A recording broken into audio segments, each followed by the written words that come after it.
سے پہلے تمام قسم کی تعریفات، توصیفات، کبریائی، بڑائی، بزرگی، حمد و ثنا اس وحدہ لا شریک خالق کائنات، مالک ارض و سما کے لیے لائق و سزاوار ہے، جو اس پوری کائنات کا تنہا خالق ہے، مالک ہے اور رازق ہے۔ اسی رب تعالی سے ہم یہ دعا کرتے ہیں کہ بار الہ قیامت کی صبح تک لاکھوں، کروڑوں، اربوں، خربوں، بے گنتی بے حساب درود و سلام کے پھول نچھاور فرما تمام نبیوں پر، رسولوں پر بالخصوص و بالعموم اللہ کے آخری نبی آمینہ کے لالے، عبداللہ کے پیارے، عبد المطلب کے دلارے جناب عربی حضرت محمد رسول اللہ صلی اللہ علیہ وسلم پر۔ محترم سامعین کرام، رمضان کا مہینہ چل رہا ہے اور رفتہ رفتہ رمضان کا یہ مقدس مہینہ اختتام کو پہنچنے والا ہے۔ 2-3 روزے اور باقی ہیں۔ رمضان کا مہینہ ہم اور آپ بار بار یہ سنتے آتے ہیں کہ رمضان کا مہینہ اگر دیکھا جائے تو تربیت کا مہینہ ہے، آخرت کی تیاری کا مہینہ ہے۔ رمضان کا مہینہ ہماری زندگی کو بدلنے کا مہینہ ہے۔ رمضان کا مہینہ ہم جو بگڑے ہوئے تھے، رب العالمین کی نافرمانیوں والا کام کر رہے تھے، ان نافرمانیوں سے نکل کر کے اللہ کی فرما برداریوں کی طرف لے جانے والا مہینہ ہے۔ یہ مشہور آیت ہم اور آپ بار بار سنتے آتے ہیں، لعلکم تتقون یا ایھا الذین آمنوا کتب علیکم الصیام کما کتب علی الذین من قبلکم لعلکم تتقون۔ روزے کا مقصد بیان کیا جا رہا ہے کہ روزے کا مقصد یہ ہے کہ تمہارے اندر تقوی پیدا ہو جائے، تم تقوی والے ہو جاؤ، تم پرہیزگار ہو جاؤ۔ ہم نے تقوی کو کیا سمجھا؟ تقوی کا معنی کیا ہے؟ تقوی کا معنی اگر حقیقت میں دیکھا جائے تو یہ ہے کہ اگر کبھی ہمارے دل میں گناہ کرنے کا ارادہ آئے، کبھی ہم گناہ کے راستے پر چلنے کا ارادہ کریں، تو تقوی یہ ہے کہ ہمارے دل میں یہ خیال آ جائے کہ اللہ دیکھ رہا ہے۔ یہ تقوی ہے۔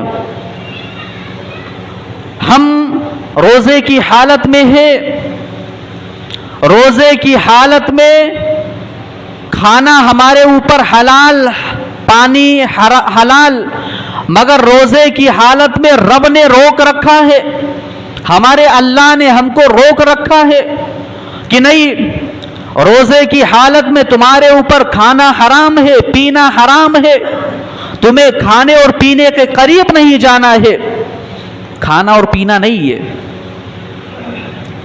ایک روزے دار آدمی دوپہر کی چلچلاتی ہوئی دھوپ میں وضو کرتا ہے اور وضو کرنے کے لیے منہ کے اندر پانی ڈالتا ہے کلی کرنے کے لیے۔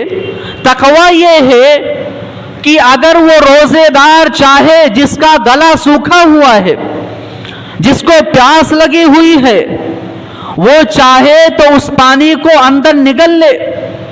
کیا کائنات کا کوئی دیکھ رہا ہے؟ کیا کوئی شخص دیکھ رہا ہے؟ کوئی بھی نہیں دیکھ رہا ہے، مگر اسے اللہ کا ڈر ہے، خوف ہے کہ نہیں میرا روزہ ٹوٹ جائے گا۔ یہ تقوی ہے، یہ تقوی ہے۔ اسی طریقے سے اگر کبھی زندگی میں گناہ کرنے کا خیال آ جائے دل کے اندر، تو یہ سوچ لو کہ اللہ دیکھ رہا ہے، کائنات کا کوئی دیکھ رہا ہو یا نہ دیکھ رہا ہو۔ اسی لیے اللہ رب العالمین نے قرآن مجید کے اندر اسی طرف اشارہ کیا، یعلم خائنۃ الاعین، اے لوگو تم اپنی آنکھوں سے کیا دیکھ رہے ہو؟ اللہ رب العالمین یہ ساری چیزیں جانتا ہے. اپنی آنکھوں سے خیانت کر رہے ہو کہ کسی ایسے چیز کو دیکھ رہے ہو جس کو دیکھنے کے بعد وہ آنکھوں کا زنا ہو جائے گا. وہ چیز نہیں دیکھنا چاہیے. اے لوگوں کائنات کا کوئی نہیں دیکھ رہا ہے. روم کے اندر اکیلے ہو, موبائل تمہارے ہاتھ میں ہے, کوئی نہیں دیکھ رہا ہے. تمہاری آنکھیں موبائل کے اندر غلط ویڈیوز دیکھ رہی ہیں, تمہاری آنکھیں ننگی تصویریں دیکھ رہی ہیں. اللہ جانتا ہے کہ تمہاری آنکھیں کیا دیکھ رہی ہیں. وما تخفی الصدور, یہ تو آنکھوں کی بات ہے جو ظاہر ہے. تمہارے دل کے اندر کیا چل رہا ہے, تمہارے سینے کے اندر کیا چل رہا ہے, اللہ اس کی بھی خبر رکھتا ہے, اللہ اس کو بھی جانتا ہے. اگر انسان کے اندر یہ خیال آ جائے کہ اللہ سب کچھ جانتا ہے تو اللہ کی قسم کائنات کے اندر اور سماج معاشرے کے اندر گناہ نام کی کوئی چیز نہیں ہوگی. حضرت لقمان حکیم اپنے بیٹے کو نصیحت کر رہے ہیں اور ان تمام نصیحتوں میں ایک نصیحت اپنے بیٹے کو یہ کر رہے ہیں, یا بنی انہا ان تک مثقال حبۃ من خردل فتکن فی صخرۃ او فی السماوات او فی الارض یأت بہا اللہ.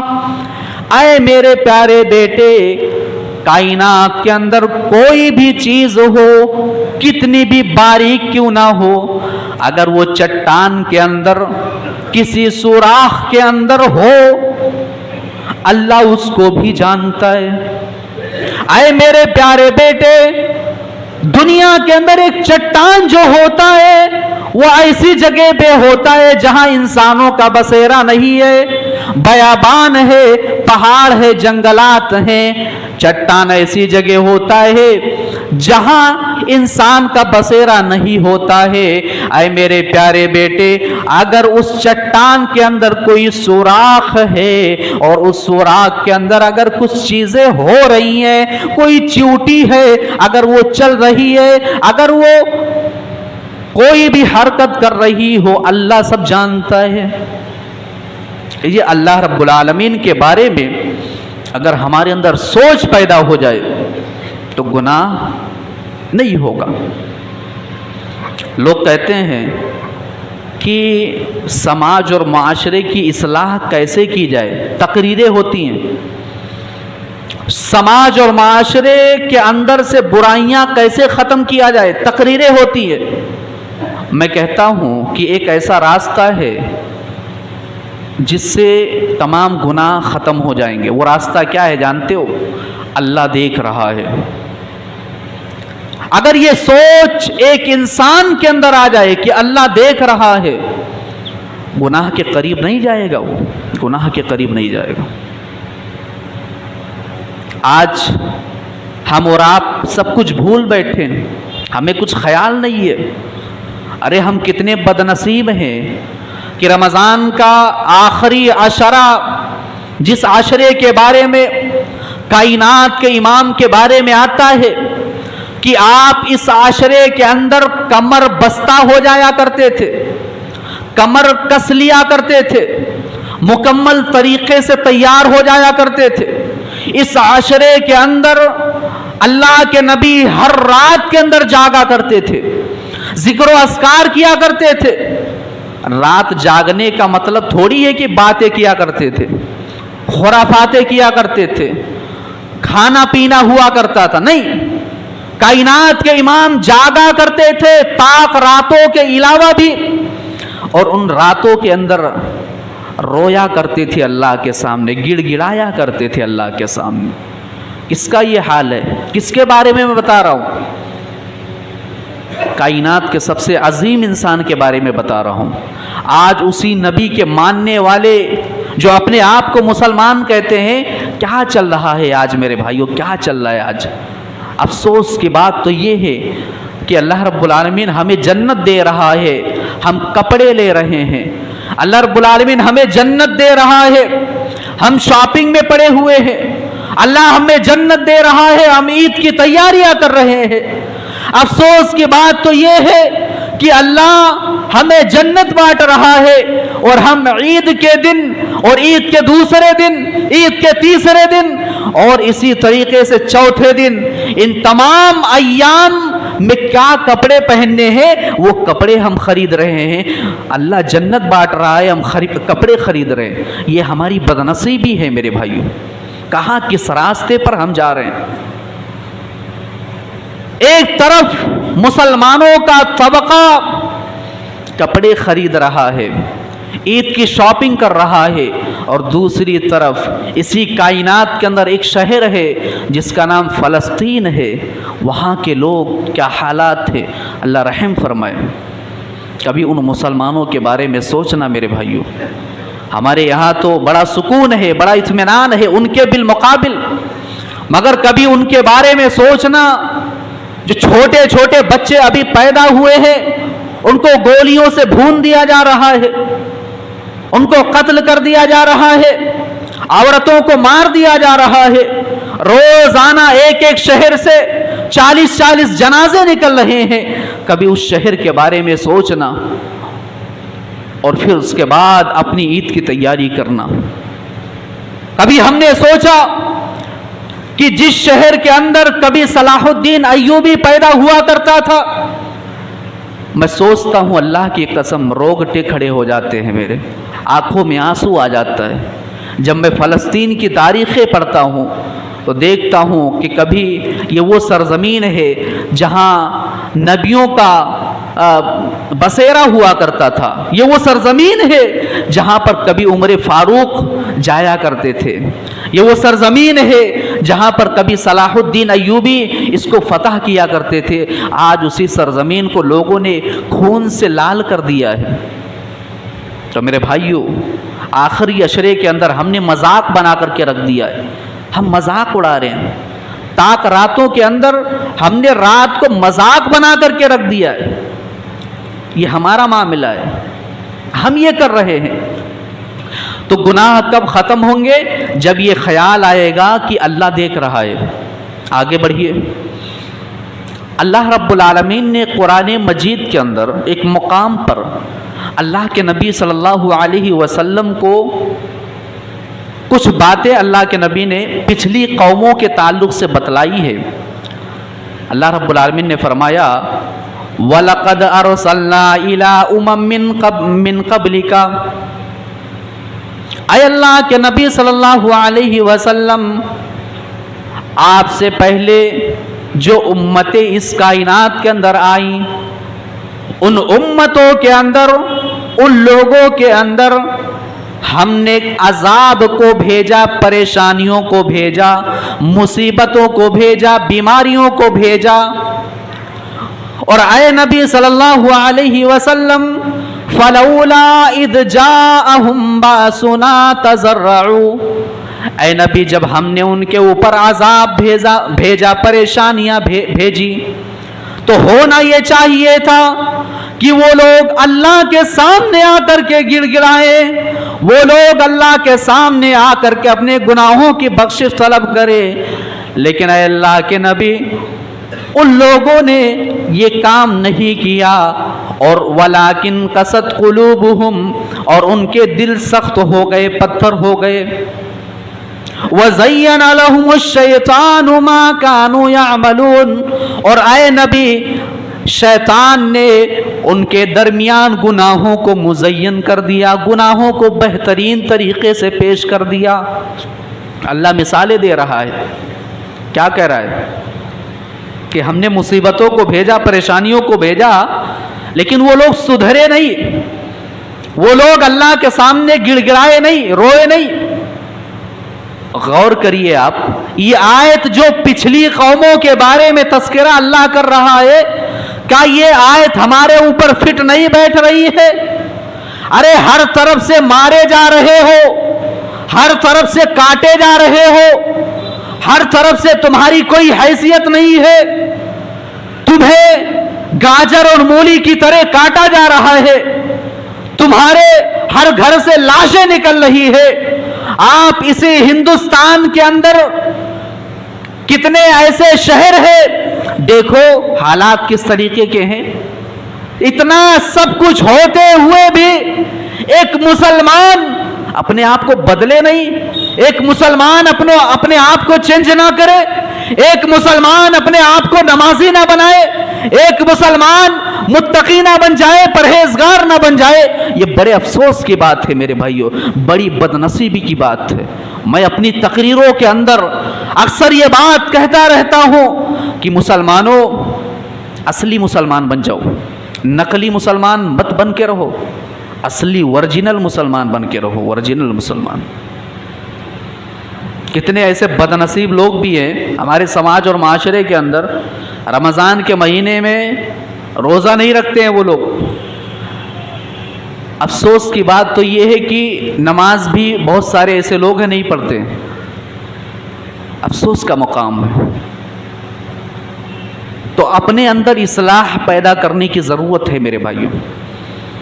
ایک آیت میں نے آپ کے سامنے خطبہ مسنونہ کے بعد تلاوت کی ہے، سورہ حدید کی آیت ہے. اس آیت کے اندر اللہ رب العالمین نے ہم تمام لوگوں سے ایک سوال کیا ہے، أَلَمْ يَأْنِ لِلَّذِينَ آمَنُوا أَن تَخْشَعَ قُلُوبُهُمْ لِذِكْرِ اللَّهِ وَمَا نَزَلَ مِنَ الْحَقِّ. کہ اے میرے نبی پر ایمان لانے والے لوگوں، اے قرآن کے ماننے والے لوگوں، اے اپنے آپ کو مسلمان کہنے والے لوگوں، کیا ابھی وہ وقت نہیں آیا کہ اللہ کا ذکر سن کر کے، اللہ کے قرآن کی تلاوت سن کر کے تمہارا دل نرم ہو جائے، تمہارا دل جھک جائے، تمہارا دل اصلاح کی طرف آ جائے؟ اے لوگوں کیا ابھی وہ وقت نہیں آیا؟ حضرت عبداللہ ابن مسعود بیان کرتے ہیں کہ یہ آیت اس وقت نازل ہوئی جب ہم مدینہ کے اندر شروع میں پہنچے. ظاہر سی بات ہے یہ آیت آج سے 1400 سال پہلے نبی کے دور میں صحابہ کے سامنے نازل ہوئی. تو اس آیت کے جو مخاطبین ہیں وہ کون ہیں؟ صحابہ کرام رضوان اللہ علیہم اجمعین. عبداللہ ابن مسعود اس آیت کی تفسیر میں اور شان نزول میں بیان کرتے ہیں کہ مدینہ کے اندر جب ہم پہنچے تو کچھ سالوں کے بعد جب ہمارے اندر خوشحالی آ گئی، اللہ نے نعمتیں ہمارے اوپر نازل کر دیا، تو کچھ لوگ ہنسی مذاق زیادہ کیا کرتے تھے، کھیل کود میں اپنا وقت زیادہ لگایا کرتے تھے. صحابہ کے بارے میں اللہ یہ آیت نازل کر رہا ہے. کیا کہہ رہے ہیں کہ تھوڑا وقت، تھوڑے دنوں تک صحابہ کرام کھیل کود میں اپنا وقت زیادہ لگاتے تھے، تو اللہ نے یہ آیت نازل کر کے صحابہ کو ڈانٹا، اے میرے نبی پر ایمان لانے والے صحابہ، کیا ابھی وہ وقت نہیں آیا کہ قرآن کی آیتیں سن کر کے تمہارا دل نرم ہو جائے، تمہارا دل جھک جائے، اللہ کی طرف تم آ جاؤ؟ کیا ابھی وہ وقت نہیں آیا؟ کس کے بارے میں یہ آیت نازل ہو رہی ہے؟ صحابہ کے بارے میں. اور صحابہ کون ہے؟ اللہ کے نبی نے کہا اٹھو، اٹھ گئے، بیٹھو، بیٹھ گئے، تلوار نکالو، جنگ کے اندر جانا ہے، تیار ہو گئے. یہ صحابہ ہیں. راتوں کو نیند کھلتی ہے تو اللہ کے لیے تہجد پڑھتے تھے، ذکر و اذکار کیا کرتے تھے. اگر وہ تھوڑا ٹائم کھیل کود میں اپنا زیادہ لگا دیے تو اللہ نے ان کو ڈانٹا، اے مسلمانوں اپنے اوپر یہ آیت فٹ کرو، بٹھاؤ اپنے اوپر، سر سے لے کر پاؤں تک گناہوں میں ڈوبے ہوئے ہو، تمہارے اوپر یہ آیت کہاں تک فٹ بیٹھ رہی ہے؟ کہاں تک فٹ بیٹھ رہی ہے؟ غور کرو میرے بھائیو، غور کرو. آج ہم کہاں جا رہے ہیں؟ کس راستے پر جا رہے ہیں؟ ہم کس حیثیت کے ہو گئے ہیں؟ کس حیثیت کے ہو گئے؟ ایک ڈاکو تھا، اس کا نام تھا فضیل ابن عیاض. بہت بڑا ڈاکو تھا یہ. اس کا کام تھا لوگوں کے گھروں کے اندر چوری کرنا، ڈاکہ زنی کرنا، اور گھر کے اندر اگر عورتیں ہیں تو ان کی عزت لوٹ لینا. ایک مرتبہ یہ چوری کرنے کے لیے ایک مکان کے چھت پر چڑھا. جب وہ چوری کرنے کے لیے روم میں داخل ہونے لگا تو اس سے پہلے اس کے کان کے اندر یہی آیت پہنچی. یعنی کسی گھر کے اندر قرآن کے پڑھنے کی آواز آ رہی تھی اور جو شخص قرآن پڑھ رہا تھا وہ سورہ حدید کی یہی آیت تلاوت کر رہا تھا کہ الم یعنی للذین آمنوا ان تخشع قلوبہم لذکر اللہ، کہ اے ایمان والو کیا ابھی وہ وقت نہیں آیا کہ قرآن کی تلاوت سن کر کے، اللہ کی آیتیں سن کر کے تم سدھر جاؤ، تم اصلاح کی طرف آ جاؤ. فضیل ابن عیاض کے کانوں میں جب یہ آیت پڑتی ہے تو ایک دم سے حالت بدل جاتی ہے. دل پر اس طریقے سے وہ آیت اثر کرتی ہے کہ فضیل ابن عیاض اللہ سے باتیں کرنے لگتے ہیں اور کہتے ہیں اے اللہ میرا وہ وقت آ گیا ہے کہ میں ڈاکہ زنی چھوڑوں. اے اللہ میرا وہ وقت آ گیا ہے کہ میں گناہوں کے راستے کو چھوڑ دوں. یہ کہہ کر کے وہ نکلے. راستے میں انہوں نے دیکھا کہ کچھ مسافر ہیں، وہ آپس میں باتیں کر رہے ہیں. کہہ رہے ہیں، کچھ لوگ کہہ رہے ہیں کہ چلو یہاں سے، کچھ لوگ کہہ رہے ہیں کہ نہیں رکو. کچھ لوگ کہہ رہے ہیں کہ اگر ہم لوگ یہاں رکیں گے تو چلیں گے تو ہو سکتا ہے فضیل ابن عیاض حملہ کر دے اور ہمارے مال کو لوٹ لے، اسی لیے یہاں رک جاتے ہیں ہم. فضیل ابن عیاض کے کانوں میں جب ان کی باتیں پڑتی ہیں، پڑھیے آپ، دیکھیے فضیل ابن عیاض کے واقعے کو. جب یہ مسافروں کی گفتگو ان کے کانوں میں پڑتی ہے تو وہ کہتے ہیں کہ اے اللہ فضیل ابن عیاض کتنا بدنصیب ہے، اے اللہ تیرے بندے مجھ سے کتنا ڈرتے ہیں. اے اللہ ان کے دل سے یہ آہ نکلتی ہے کہ آج کے بعد میں تیری نافرمانی والا کوئی کام نہیں کروں گا. اے اللہ میں یہ وعدہ کرتا ہوں کہ اپنی زندگی تیرے رضامندی پر گزار دوں گا جتنی زندگی میری بچی ہوئی ہے.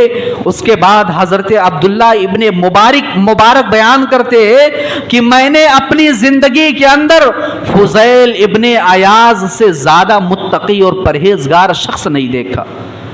یہ حرم کے اندر ہمیشہ رہتے تھے. ان کو صاحب الحرم کا لقب ملا. صاحب الحرم کا ہے کوئی شخص اتنے بڑے مجمع میں، ہے کوئی شخص جو یہ واقعہ سننے کے بعد فضیل ابن عیاض بن جائے؟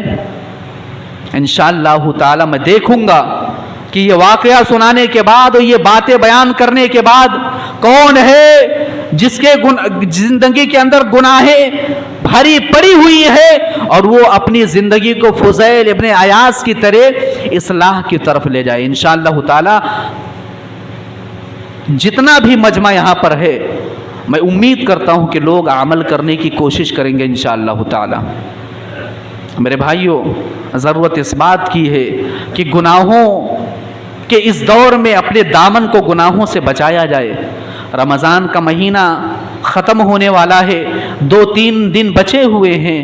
اللہ سے توبہ کر لو، اللہ سے استغفار کر لو، گناہوں کی بخشش طلب کر لو. کیا پتہ اگلا سال آنے سے پہلے تم اس کائنات کے اندر نہ رہو، رمضان کو نہ پاؤ، کیا پتہ. شب قدر کی جو رات ہے ہم نے اس رات کی قدر نہیں کی ہے. میرے بھائیوں، میں دیکھتا ہوں حالات کس طریقے کے ہیں. آج مسلمانوں نے قدر والی رات کو ناقدری میں گزار دیا ہے. اللہ نے کیا کہا؟ انا انزلناہ فی لیلۃ القدر. قدر والی رات ہے یہ. اللہ نے کہا کہ ہم نے اس کو یعنی قرآن کو لیلۃ القدر میں نازل کیا. اب قدر کا جو معنی ہے وہ 3 معنی ہیں قدر کے. پہلا معنی ہے منزلت والی رات، مقام اور مرتبے والی رات، یعنی یہ وہ رات ہے جس کے مقابلے میں کوئی اور رات نہیں ہو سکتی. سال میں بہت ساری راتیں آتی ہے مگر اس رات کا جو مقام ہے وہ کسی اور رات کا مقام نہیں ہے. 1000 مہینوں سے زیادہ افضل ہے یہ رات، اس کی فضیلت ہے۔ تو پہلا معنی کیا ہے قدر کا؟ مقام اور مرتبے والی رات۔ دوسرا معنی تنگی کے معنی میں ہے، تنگی کے معنی میں کیا مطلب؟ مطلب یہ ہے کہ اس رات کے اندر اللہ کے فرشتے جبرائیل کی معیت میں اتنی تعداد میں نازل ہوتے ہیں زمین پر کہ پوری زمین تنگ پڑ جاتی ہے، پوری زمین تنگ پڑ جاتی ہے، فرشتوں کی اتنی تعداد آتی ہے۔ ایک طرف انسان گناہ کر رہا ہے، نافرمانیاں کر رہا ہے اللہ کا، فرشتے زمین پر نازل ہو چکے ہیں، پورا زمین تنگ پڑ گیا ہے۔ اے لوگو، ہم گناہ کا کام کر رہے ہیں، اللہ کے فرشتے موجود ہیں، وہ فرشتے جا کر کے اللہ کے سامنے شکایت کر دے تو کیا ہوگا ہمارا؟ کبھی ہم نے اس چیز پر غور کیا ہے؟ اور تیسرا معنی کیا ہے جانتے ہو؟ تیسرا معنی ہے فیصلے والی رات، فیہا یفرق کل امر حکیم۔ اس رات اللہ رب العالمین فیصلہ کرتا ہے، فرشتوں کو دے دیتا ہے کہ اے فرشتوں، فلاں انسان کو سال بھر اتنی روزیاں دی جائیں گی، فلاں انسان کو کے ساتھ یہ حادثہ پیش آئے گا، فلاں انسان فلاں تاریخ کو فلاں ٹائم فلاں جگہ مر جائے گا، اس کی موت آ جائے گی۔ ہمارے موت کا فیصلہ کر دیا گیا ہے اور ہم گناہوں میں ڈوبے ہوئے ہیں۔ ہمارے موت کا فیصلہ کر دیا گیا ہے اور ہم گناہ کر رہے ہیں، کتنے افسوس کی بات ہے۔ تو یہ قدر والی رات ہے، ایک رات طاق رات اور بچی ہوئی ہے۔ میری آپ سے ایک گزارش یہ بھی ہے کہ اس رات کی قدر کر لو، کیا پتا 29ویں رات شب قدر ہو، کیونکہ طاق راتوں میں ایک رات ہے، تو کیا پتا شب قدر 29ویں رات ہو۔ انشاءاللہ تعالی جو بھی اوقات بچے ہوئے ہیں ہم توبہ و استغفار میں، ذکر و اذکار میں گزاریں گے۔